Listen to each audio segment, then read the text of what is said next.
Episodio 10. El despertar a la conciencia plena. Estábamos ya en pleno verano y sufriendo terriblemente aquel mes de julio de 1928.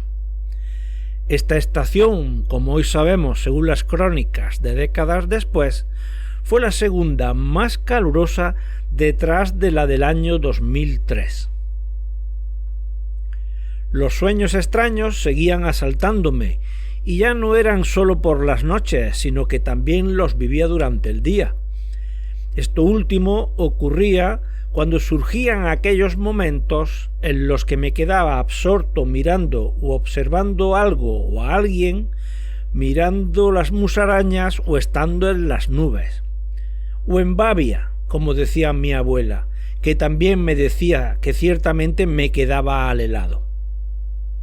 Entonces era cuando mi mente aprovechaba mi alto grado de relax para bombardearme con imágenes, recuerdos o vivencias extraordinarias y algo extrañas para mí, que igualmente de rápido venían que desaparecían. Quedaban solo en mi memoria algún recuerdo o alguna información de estos sueños. Era un trasiego constante de impresiones que se iban acumulando en mi inconsciente. En muchas ocasiones se enlazaban unos sueños con otros y empezaban a tener sentido, quedándome siempre la sensación de haberlos vivido yo mismo a modo de un déjà vu. Esto era cada vez más común y esa idea se repetía de forma reiterada cada vez con más frecuencia. Todas aquellas aventuras se producían tanto en lugares próximos como en otros muy lejanos, en diferentes ambientes, rurales, urbanos, y en ellas me relacionaba naturalmente con personas de otras razas, culturas e idiomas. Llegaron a hacerse tan comunes esas experiencias que yo ya las disfrutaba sin cuestionarme nada en absoluto, y absorbiendo cualquier conocimiento que adquiría durante sus vivencias. Por otro lado, todo eso lo experimentaba mientras cumplía con los hábitos normales de un niño de mi edad. Los niños y niñas del pueblo ya estaban libres de la obligación escolar, puesto que estaban de vacaciones de verano. Así que junto a mis amigos y amigas aprovechábamos esos largos momentos de compañía mutua para continuar con los descubrimientos a lo largo y ancho del pueblo.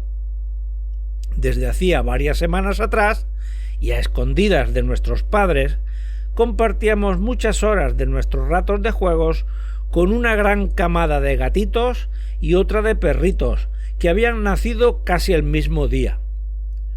Los ocultábamos en lugares diferentes, siempre aconsejados por los amigos de más edad, y los ocultábamos sobre todo de los adultos, para que no los descubrieran, ya que de ser descubiertos tendrían que morir. Su muerte sería ahogados en un balde de agua o arrojados sin misericordia a la Tajea junto al Pilar. Tan solo se salvarían 1 o 2 ejemplares de cada especie, porque no había comida para tantas bocas. Los lugares donde los escondíamos eran algunos de los pequeños pajares donde se guardaba aquel resto vegetal para las bestias de todo el año y que normalmente se situaban junto a las cuadras. El primer pajar era el que estaba a la derecha de la casa de Bonifacio. Allí tuvimos a los cachorros de una perrita ratonera que no permitía que los roedores esquilmaran aquel subproducto vegetal, cazándolos sin piedad cuando los olisqueaba. Su buen hacer, y esperando que sus hijos tuvieran las mismas cualidades, permitió que casi todos los cachorros encontraran casa, y tan solo tuvieron que morir 3 de ellos. Los gatos, sin embargo, no corrieron la misma suerte, y a pesar de estar muy bien escondidos en un pequeño pajar entre la calle real y el camino de entrada al pueblo, todos menos 2 fueron sacrificados, como he dicho antes, ahogados y luego arrojados a la Tajea. Esto último lo supimos de forma indirecta cuando nos lo confesó el hijo del dueño de este último pajar.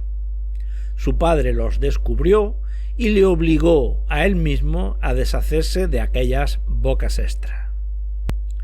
La llegada de otros cachorros, esta vez algunos volantones de gorrión, nos aliviaron temporalmente aquella pena. Estas pequeñas e indefensas aves caían sin remedio de sus nidos, situados en las oquedades de las fachadas o en las tejas moriscas que cubrían algunas de las casas.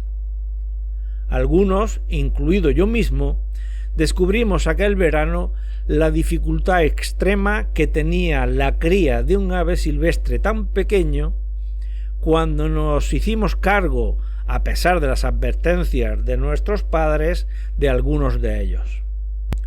Estos nos aconsejaban que los devolviéramos a los tejados, ya que así podrían ser asistidos por sus progenitores voladores. Mi pajarillo murió a pesar de todos mis cuidados y a pesar de toda la atención que le presté, y nunca más desde aquel momento me hice cargo de un animal salvaje para su cría en cautividad. Siempre que pudimos, en aquel año y en los sucesivos, los devolvíamos a su tejado o a su nido si era posible. Así, en estos menesteres transcurrían nuestros días aquel caluroso verano. Por otro lado, y de nuevo a través de un diario atrasado, llegaron noticias que de cierto modo nos parecían curiosas, noticias de España y del resto del mundo. La primera fue que se estaban ya celebrando los Juegos Olímpicos en Ámsterdam, que era la capital de Holanda o, como se le denomina hoy, Países Bajos. Estas celebraciones empezaron el 17 de mayo. España estuvo representada en esos Juegos por una delegación de 85 deportistas, todos hombres, y que participaron en 9 deportes. Finalmente solo se trajeron una medalla de oro y varios diplomas olímpicos, tal y como se denominan en la actualidad, o sea, terceros y cuartos puestos. También aparecía la noticia en la que una estadounidense, Amelia Earhart, se convertía en la primera mujer que conseguía sobrevolar el océano Atlántico. Aquella vez no pregunté nada aclaratorio a mis padres o abuelos sobre estas novedades. El caso era que comprendía todas las palabras, incluso entendía el sentido en que aquellas líneas intentaban informar a los lectores. Entendí sin lugar a error la gran distancia que había recorrido la piloto estadounidense y comprendí la dificultad de cruzar ese gran cuerpo de agua salada que era el océano Atlántico, y sobre todo volando. Otros temas más delicados y que aparecían en otro panfleto llamado El Socialista fueron comentados entre mi padre y mi abuelo, y cuyo significado y sentido tampoco se me escapó. La política no era cosa de hombres, según escuché alguna vez decir a mi madre, cosa que nunca entendí, ya que siendo ejemplares de la misma especie animal, no se me ocurría cómo se podían distinguir intereses vitales en función del género. Bueno, el caso era que cayó en manos de mis progenitores masculinos el número 6056 de principio de ese mismo mes de julio de esa publicación política. Lo que escuché de boca de mis familiares acerca de ese periódico me interesó mucho más que las otras lecturas de aquellos días. Hablaba de lo que se había tratado en el 12º Congreso del Partido Socialista y que era relativo a la enseñanza primaria y a la que se denominaba la Escuela del Pueblo. Se trataba también de dignificar el papel del maestro y de la importancia de una valoración adecuada a su labor. Otros temas que se trataron fue el derecho a la educación media y superior de todas las personas con capacidades, vocación y talento independientemente de su poder económico. Y finalmente escuché una de las palabras que desde aquel momento fue el eje prioritario en mi vida presente y futura: la igualdad. En este caso, se refería a la educación, pero que era totalmente extrapolable a cualquier otro aspecto de la actividad entre iguales, no distinguiendo, por tanto, entre géneros, razas o capacidades económicas diferentes. También señalaba, como temas complementarios, el laicismo y el pacifismo como características necesarias de una buena educación. Todas estas palabras, muy pocos años después, las vi reflejadas en el programa educativo de la Segunda República. Al tiempo de todas estas noticias, los diversos juegos por los alrededores con mis amigos y amigas y mi esporádica colaboración o ayuda en alguna de las actividades de mis mayores hicieron que aquel verano pasara más rápido de lo habitual. Ya a finales del verano se repitieron algunas actividades de mis padres y abuelos que viví en años anteriores: la siega a mano de cereales y legumbres, la trilla y el desgrane, y el ablentado de la palma en las eras situadas alrededor del pueblo. A mediados de septiembre volví a oír una noticia relacionada con la aviación. Con el comienzo de las clases en las escuelas frente al Cierzo, el maestro les contó a los niños que el 18 de septiembre un aviador español llamado Juan de la Cierva hizo su primer vuelo por el Canal de la Mancha a bordo del primer prototipo de helicóptero, su autogiro. No me impresionó mucho aquella noticia, puesto que ya había oído noticias acerca de otras hazañas de aviadores y aviadoras. Además, esos extraordinarios aparatos aparecían con cierta frecuencia en mis sueños de los últimos tiempos. Pero algo estaba cambiando en mi ser que no podía explicar ni sospechar, y todo se aceleró con la llegada del otoño, y finalmente culminó justo antes de mi cumpleaños. Durante noviembre y diciembre de aquel año 28, mi mente fue alcanzando unos niveles de claridad, atención o consciencia que acabó con el pleno conocimiento de mi realidad como ser único. Todo lo oculto se me fue desvelado y la comprensión de mi verdadera identidad también se me reveló. Con la consciencia plena alcanzada, mi forma de ser cambió y me convirtió en una persona serena y racional, eliminando la tensión y el estrés en el planteamiento de cualquier actuación. Mi control sobre las emociones y los sentidos me llevó a ser menos reactivo emocionalmente y a tener un mejor enfoque ante la resolución de conflictos. Desde aquel momento, mi cuerpo fue capaz de reaccionar ante cualquier ataque interno o externo. Esto supuso muchos beneficios para mi salud y, en definitiva, hizo que la enfermedad desapareciera de mi vida para siempre. De repente entendí que la vida era el presente y que había que vivirlo sin cautelas. Deseché el miedo irracional y sólo permití aquel que me alertaba ante el peligro real y que me aseguraba la existencia. Esta cualidad me permitió a partir de entonces poder adaptarme a cualquier dificultad y seguir siempre adelante sin cesar. Y finalmente contribuyó a que fuera psicológicamente flexible ante todas las adversidades que se me revelaron como ciertas y que habría que superar. Esa alta capacidad de adaptación me cualificaba para prestar una atención extrema y permanecer enfocado en todo momento, y siempre de una manera no reactiva ante situaciones complicadas y estresantes.